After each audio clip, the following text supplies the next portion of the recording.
Hello and welcome to my channel, MakerJayne, where I share all things English paper piecing, from tips and tutorials to projects and more. So if you're new here and you love EPP like I do, please consider subscribing. I've got a little bit of a different video for you this week. I've decided to do an update of sorts for the month of December. And I just want to share with you some projects that I've been working on, some patterns that I have released this month, as well as some treasures that I've discovered and have inspired my creative journey. So I am filming this right as the sun is going down, so the lighting might change just a little bit, and I just want to give you a heads up so that you're not surprised if the lighting changes as I'm filming this video. So the first thing that I want to share with you is some treasures that I discovered. And my husband and I were moving some furniture over from his mom's house, and we were going through some old drawers and old dressers, and we actually found some beautiful vintage hand crocheted doilies.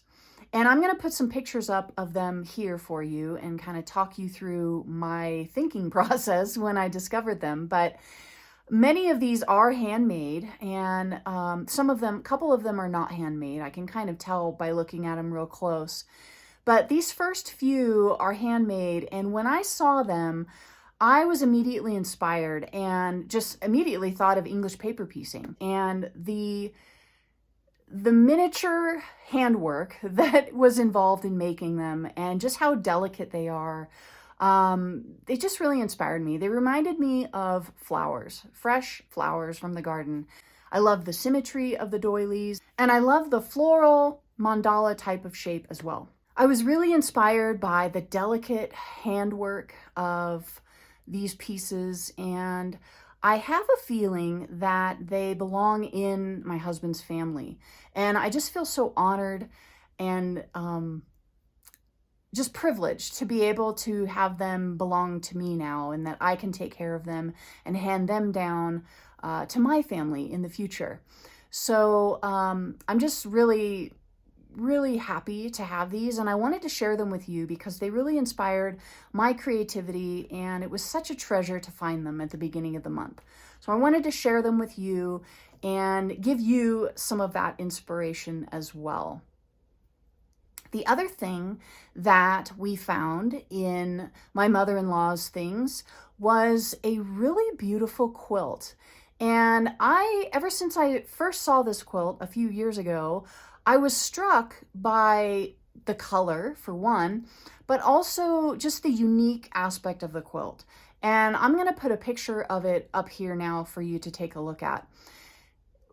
Obviously, the colors are beautiful, they're rich, and it's a fall flavored quilt, if you will, I guess. It reminds me of the fall season with the colors of the fabric and with the leaves and the design. But what I found most interesting about this quilt is the fabric that was used. And I have never seen a quilt with the diversity of fabric that I see in this quilt. And both the crochet doilies as well as the quilts, as well as this quilt, was, I think, made by my husband's grandmother. The doilies may go back even farther. I know that we have found some old Bibles in my mother-in-law's collection that date back to the mid-1800s. So the doilies might date back that far or even farther back than that. This quilt, however, I believe, because it has newer fabrics in it, I believe it might be 1 or 2 generations old. Probably 1.5 generations old. It could have been made by my grandmother-in-law in her older years, because the fabrics are probably dated from maybe the 70s, maybe the 80s. Anyway, so the fabrics in this quilt are really unique. For one, the first fabric that I noticed was fleece. And fleece is pretty common in quilts today, at least more common than it was several years ago. But these other fabrics are not so common in quilt making.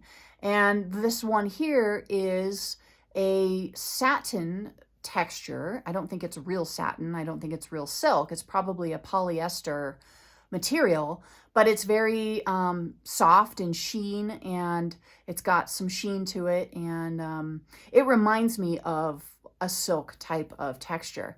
But I just found it quite interesting that it would be used in a quilt.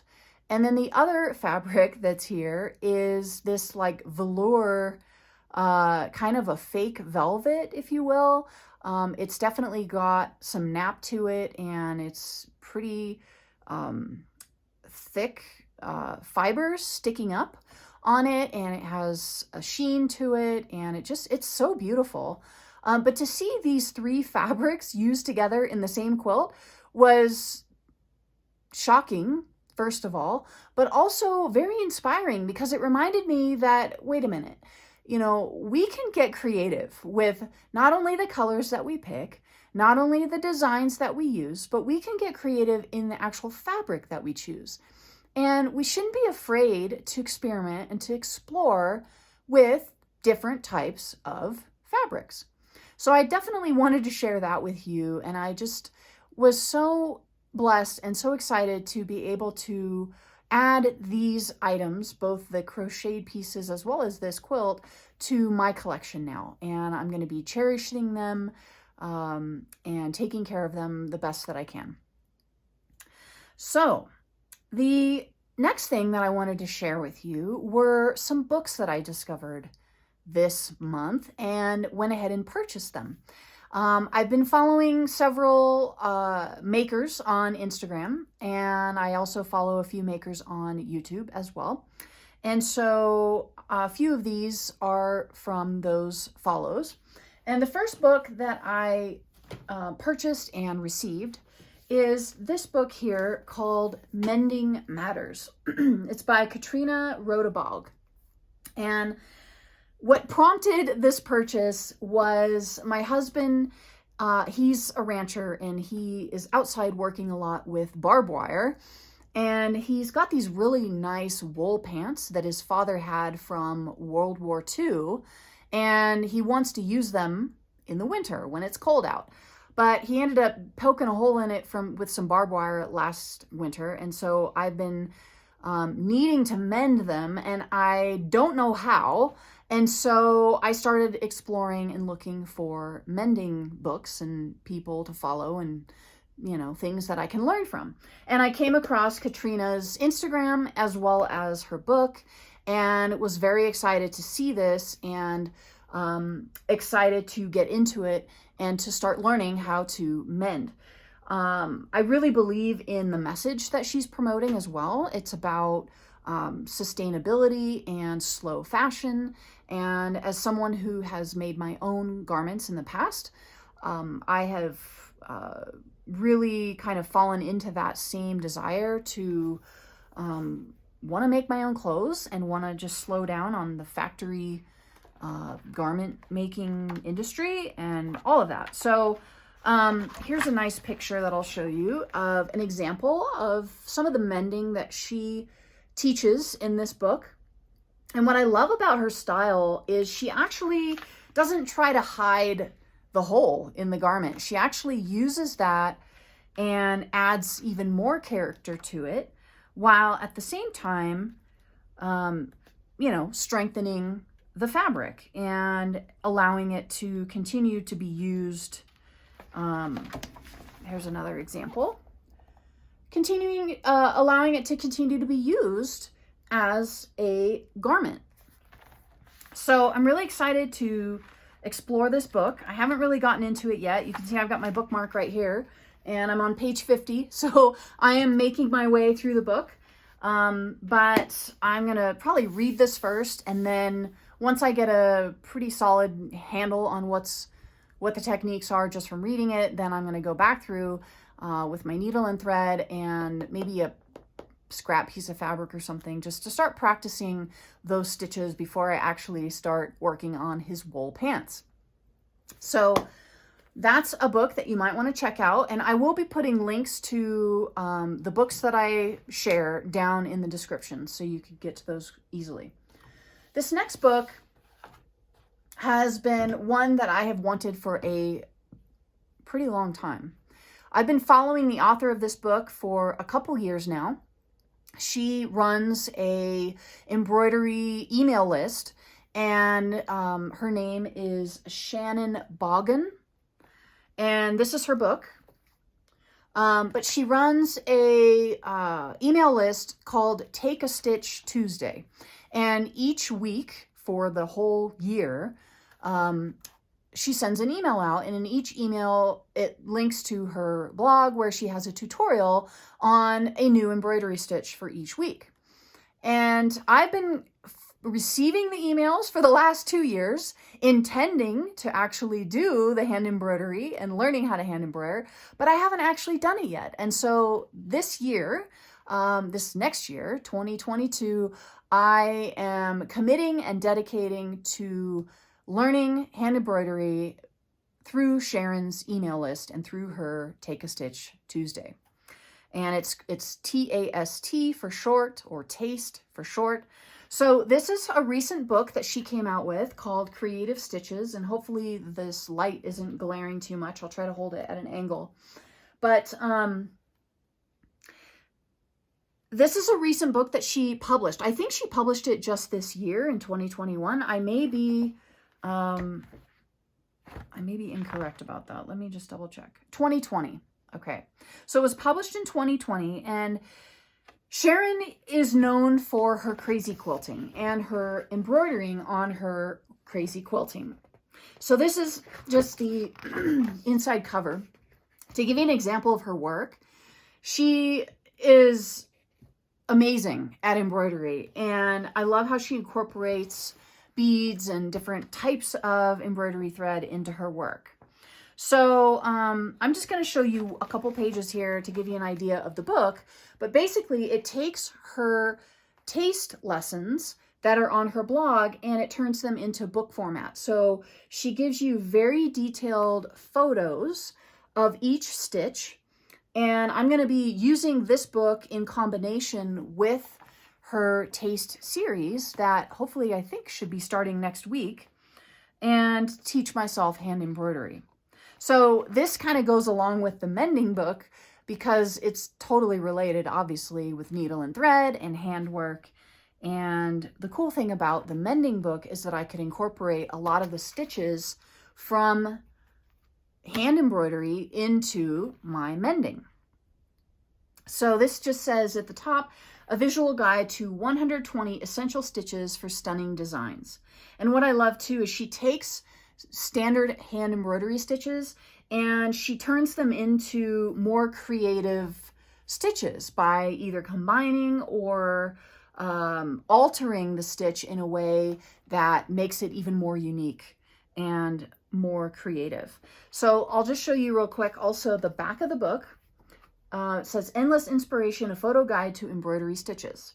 And you can see some of her work here. It's just stunning. I really love this. And even that, where she incorporates beads and even shells, it looks like. And this is Shannon here. So I'll put a link to this book as well in the description. And I will also link to Shannon's website so you can check that out. The third and final book that I got this month is another handwork book. I just got this one last week and I'm really excited to get into it. This one is from Jo Avery, and I found her on Instagram recently, and she's another hand embroiderer, but she uses wool, or she's known for using crewel thread or wool embroidery thread. And this is her book, Modern Crewel Embroidery. And she's got 15 fresh samplers stitched in wool. And that's her name there, Jo Avery. And this is a picture of her. And here's some of the projects that are in the book. And what I really like about this is that it takes the hand embroidery and it incorporates a whole different type of thread, which is wool thread, which according to my understanding, wool thread tends to stand up away from the background fabric a little bit more because it just has more body to it. So projects made with wool thread tend to have a little bit more depth and a little bit more dimension to them. And so that's why I went ahead and bought this book. I'm really excited to just start exploring hand embroidery this next year. And so this is the third book that I got for this month.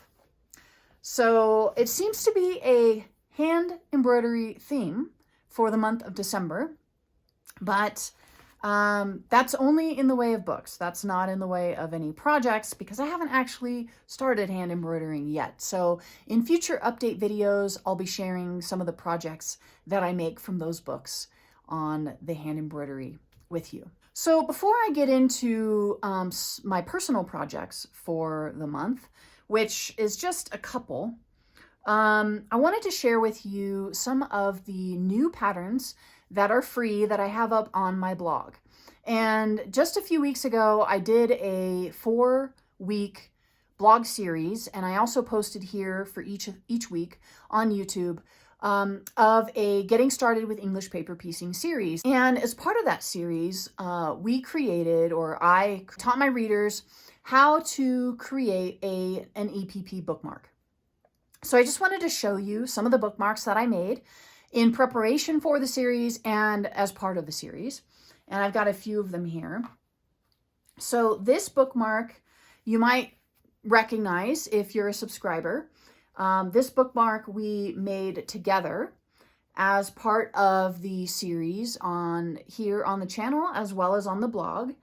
And one of these I made for the blog and one of these I made for the channel, but they're basically the same fabric.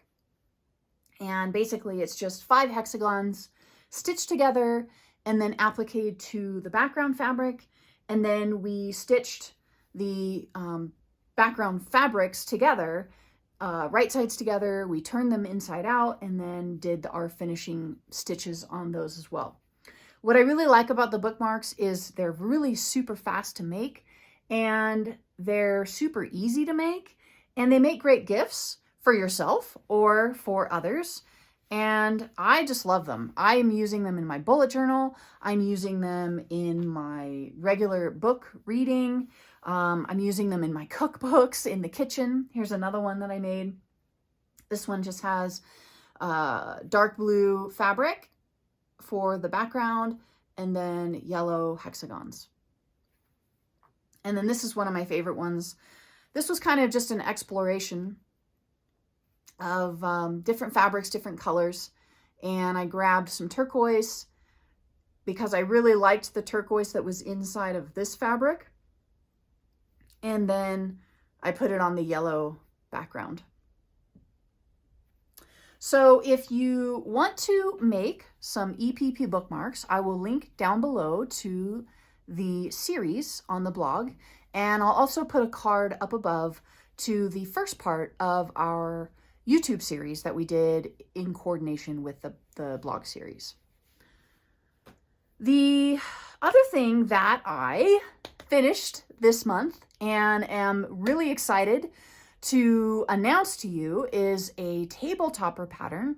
It is also a free pattern that is going to be available on my blog. By the time you see this video, it will be up on the blog because I am going to be releasing it in a couple days. So the blog post will go live the same day that this video goes live. So if you're watching this video, then head over to the blog if you are interested in this table topper pattern. The table topper is made out of hexagons, which you can get free hexagon templates. I'll put a link to those down below in the description as well. And the pattern itself is over on the blog, which I will put down below in the description as well. So let me go grab the table topper and show you what it looks like. So I'm just going to put it right in front of my face so you can see the whole thing.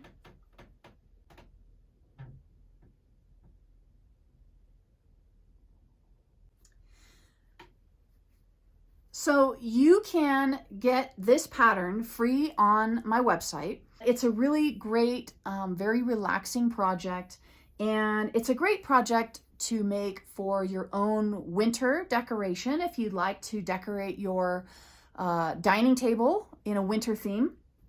And of course, you can choose whatever colors you want. I just happened to pick this beautiful batik that's kind of a light blue with some purple in it, and then I used a dark purple for the background. But you can choose any winter themed fabric. And I even thought about doing like white, you know, a white on white, tone on tone for the snowflake, and then using a red for the background. That would be really beautiful as well. But you still have time to make this and get it done and decorate your table for winter, because we still are in winter for at least a couple months. So I was able to get it finished and released in time for winter. So if you are interested in this pattern, check out the blog. And as I said, there's a link down below in the description. You can check that out. So I'm super excited about that. That was really my first official pattern as MakerJayne. And so I hope you like it. And let me know if you do like it. I would love to hear what you think of that pattern. The last thing I want to mention relating to MakerJayne and my products is I am currently in the process of getting certified to be a certified instructor for color confidence for quilters. And I am really excited to be able to share that with you. And as I said, I'm going through the certification process right now. I am expecting to have my certification finalized and be able to teach early this spring. So stay tuned for that. I will keep you updated on that. But part of my training was getting my fabric organized by color, which of course this down here is not organized yet. These are my scraps.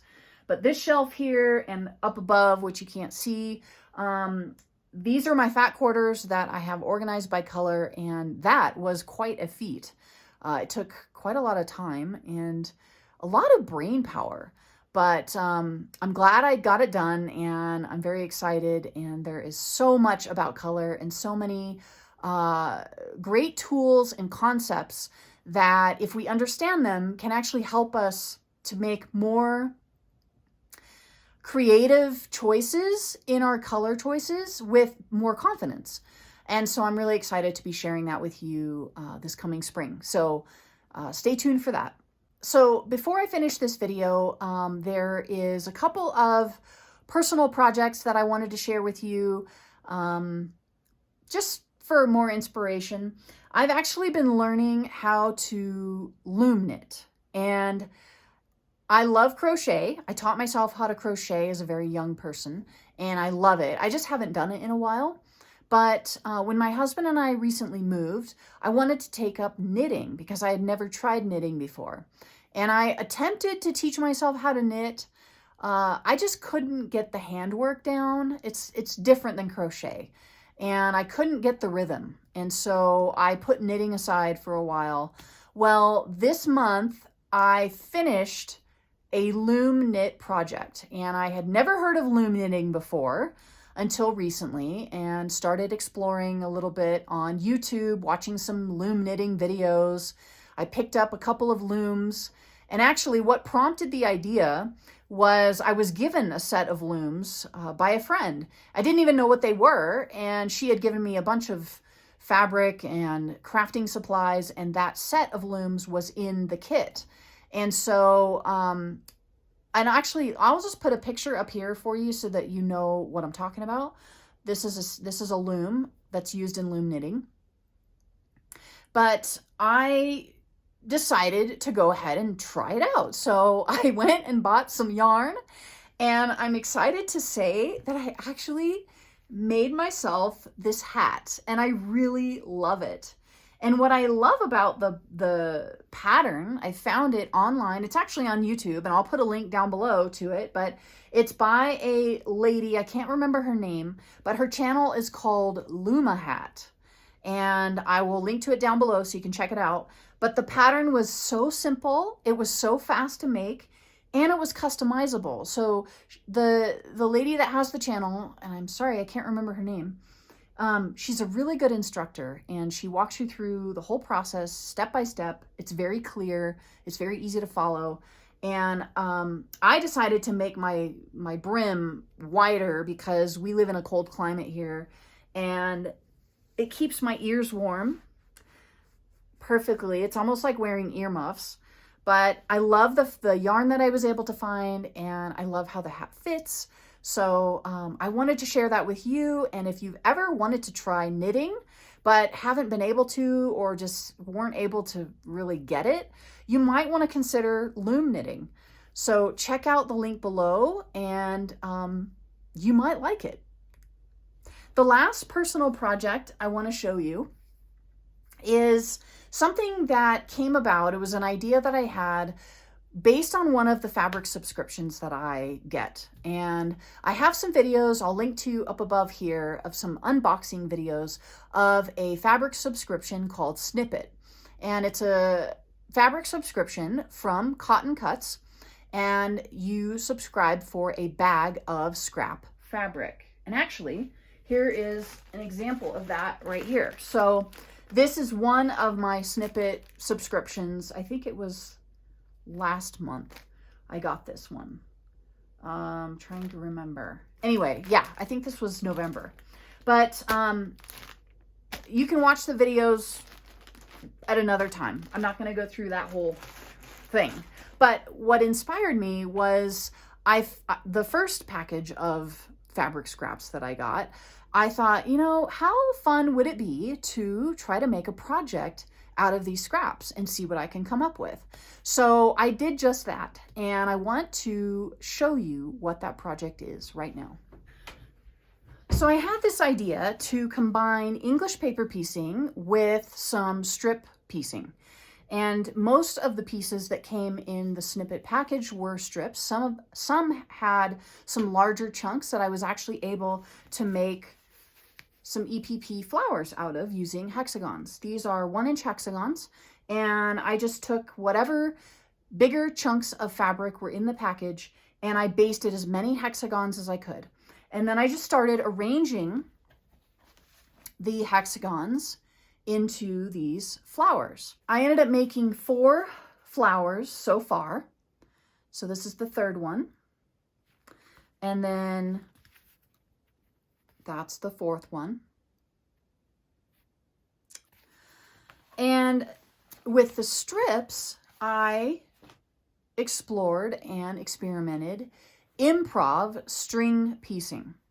So if you're not familiar with string piecing, it pretty much sounds just the way it sounds. It pretty much is just the way it sounds.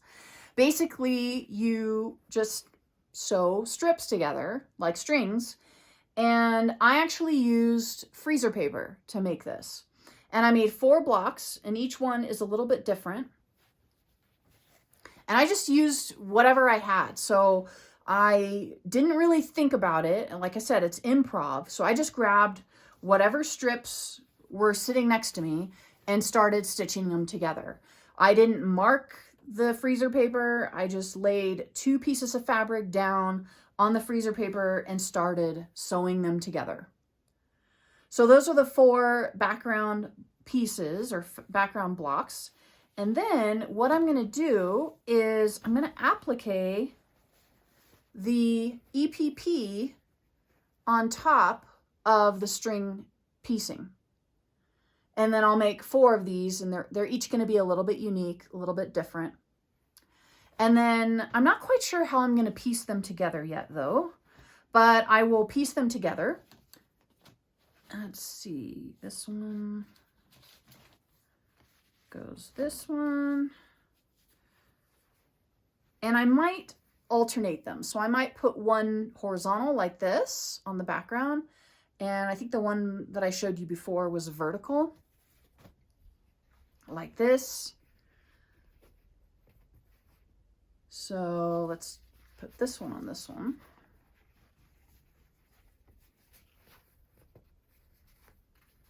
It's hard to hold them vertically because they want to fold over on themselves. So you get the idea. And then this last one is this one. So that's just a fun little improv personal project that I've been working on so far. As you can see, it's not quite done yet. So I'll keep you posted, and maybe next month when I do another update, maybe I'll have it done by then and can show you the finished quilt. I'm probably just going to keep it about a wall hanging size, and I'm considering adding some borders around it. I still have some strips left. I don't have any pieces that are large enough to make any more hexagons, unfortunately, but I do have some hexagons still remaining that I've already basted with some of the fabric, mostly the darker fabrics. So I'm considering using up some of the strips that I still have to make kind of a scrappy border around it, and then maybe adding in a hexagon or two here or there around the border as well. So I don't know, I'm just still playing and experimenting, but if you would like to see that, let me know in the comments, and I would love to maybe do a project for you here on YouTube once I kind of finish this one and get some more ideas on some improv ideas for some more scrappy quilting. So that's it for my update video. I hope you enjoyed the video. This is a whole new type of video for me. I don't usually just kind of sit down in front of the camera and just start talking. I usually have a plan. I usually have, you know, a purpose and a focus, and I just wanted to take the opportunity to just kind of sit and chat and show you what I've been working on. So I hope you enjoyed it. Thanks for watching the video. And if you're not yet subscribed, you may want to consider doing so you can see some of the future projects that I will be sharing here on the channel. Until next time, keep on stitching.